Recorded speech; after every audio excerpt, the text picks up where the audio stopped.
بسم الله الرحمن الرحيم الحمد لله رب العالمين والصلاة والسلام على سيد الخلق وأشرف المرسلين وعلى آله وصحبه أجمعين وارض اللهم عنا معهم اللهم آمين وبعد فالسلام عليكم ورحمة الله تعالى وبركاته.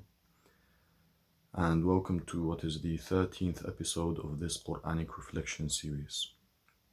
Allah Subhanahu wa Ta'ala says in the 28th Ayah of Surah Ar-Ra'd, in a very well-known verse, in an ayah which is often mentioned in the gatherings of Dhikr, often mentioned as a reminder to remind ourselves of Allah.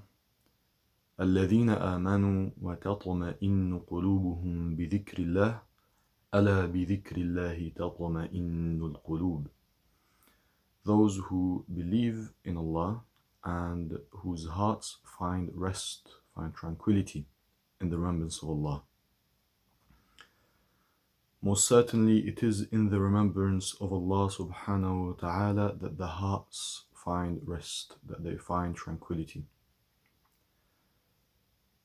Dhikr is such a quintessential element of our tradition, of our practice as Muslims.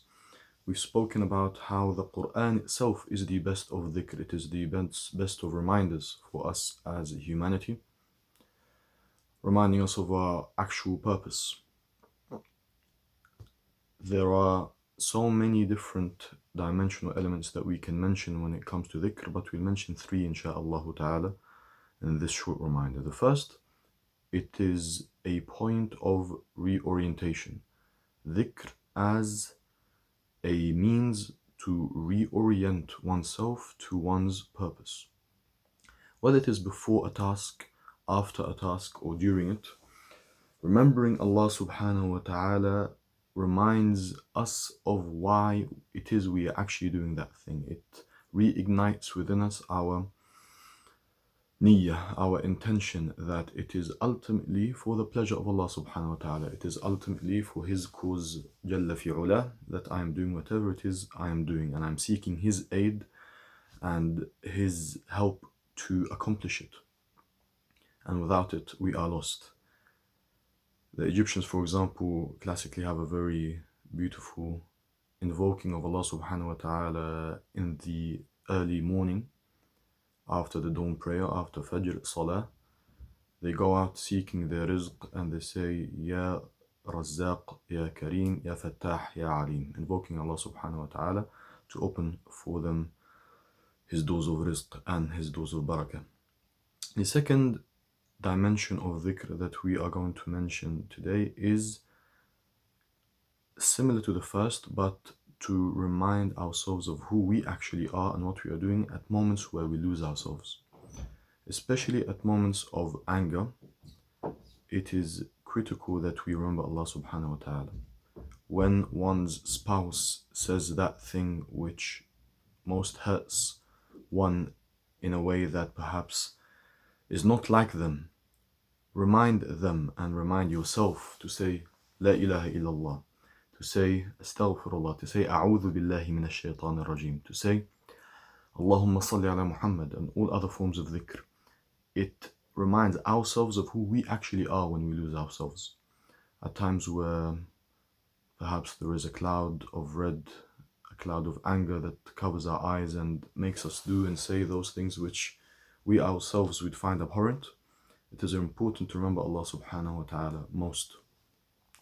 The third and final dimension of dhikr we will mention very swiftly insha'Allah ta'ala is what is perhaps disrespectfully referred to as lip service.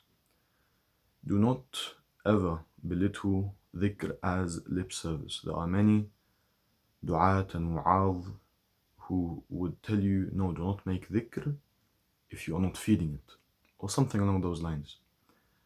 We underestimate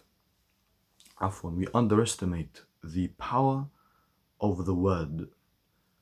What we say has a direct impact on how we act and what we think. Simply saying, I'm being very blunt, simply saying, not even deeply contemplating the meanings of La ilaha illallah wahdahu la sharika lahu lahul mulku wa lahul hamdu wa ala kulli shay'in qadir 100 times a day will have a transformative element to the one who practices it. 100%. Likewise, the person who says Astaghfirullah wa atubu ilayh 100 times a day or more or less. The words we say, even if without conscious deliberation of said words, will have an impact on our practice.